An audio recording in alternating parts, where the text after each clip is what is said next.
भारत और चीन के बीच का टकराव रूस के लिए भी एक बड़ी समस्या बन जाता है, क्योंकि रूस की नज़र में चीन जहां भाई है तो वहीं भारत भी रूस का भरोसेमंद साथी है। इसलिए जब भी चीन और भारत के बीच में सीमा पे तनाव गहरा होता है, तब रूस न तो रणनीति के रास्ते पे जा सकता है और न ही कूटनीति का सहारा ले सकता है, क्योंकि भारत और चीन दोनों ही रूस के करीबी देशों में से एक हैं। इसलिए भारत और चीन के विवाद में रूस हमेशा मध्यस्थ की भूमिका में ही रहता है। लेकिन जैसा कि पिछले 10-12 महीनों से देखा जा रहा है कि रूस अब भारत को लेकर कूटनीतिक बयानों का सहारा ले रहा है और अपने इन्हीं कूटनीतिक बयानों के माध्यम से रूस कई बार क्वाड संगठन में भारत के शामिल होने को लेकर सवाल खड़े कर चुका है। और एक बार फिर से व्लादिमीर पुतिन ने पीटीआई भाषा को दिए गए बयान में भारत को समझदार भी कहा है, लेकिन क्वाड संगठन को लेकर कूटनीति के लहजे में अपनी चिंता भी जताई है। दरअसल व्लादिमीर पुतिन ने पीटीआई भाषा को दिए गए बयान में पीएम नरेंद्र मोदी और शी जिनपिंग को एक जिम्मेदार नेता बताते हुए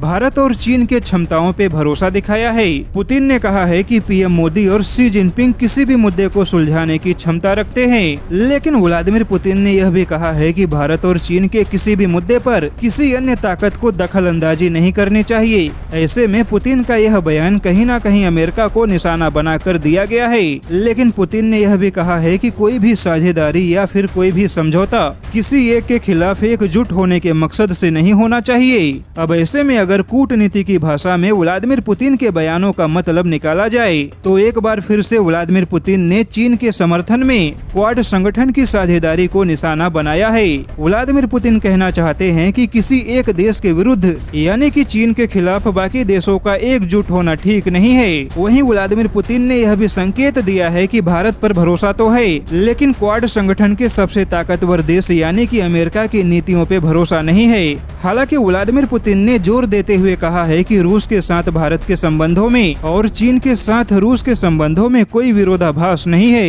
लेकिन पश्चिमी ताकतें इन संबंधों में विरोधाभास पैदा करना चाहती हैं। अब ऐसे में देखा जाए तो चीन क्वाड संगठन को खतरा तो मानता ही है, लेकिन क्वाड संगठन में अमेरिका के होने की वजह से रूस भी क्वाड संगठन को अपने लिए बड़ा खतरा मानने लगा है।